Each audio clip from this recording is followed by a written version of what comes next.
LifeFlight of Maine is celebrating its 25th anniversary this year, and there's one big gift they're hoping for: blood donations. LifeFlight teamed up with the American Red Cross for a blood drive today at the Sea Dog in Bangor. Organizers say donations are critical this time of year. With more people out enjoying summer weather, the need for blood increases, but there are fewer donors coming in.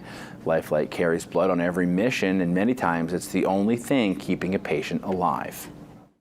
It absolutely is 100% life-saving. I've had several patients that if we didn't get blood to them, they would not have survived transport to the hospital where they need to be to get emergency surgery.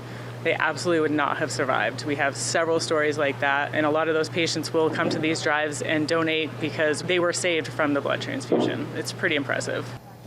The Red Cross says the recent devastating floods in Vermont have canceled some drives there. In order to make up for it, they're asking potential donors in unaffected areas, especially those with type O bloods, to roll up their sleeves.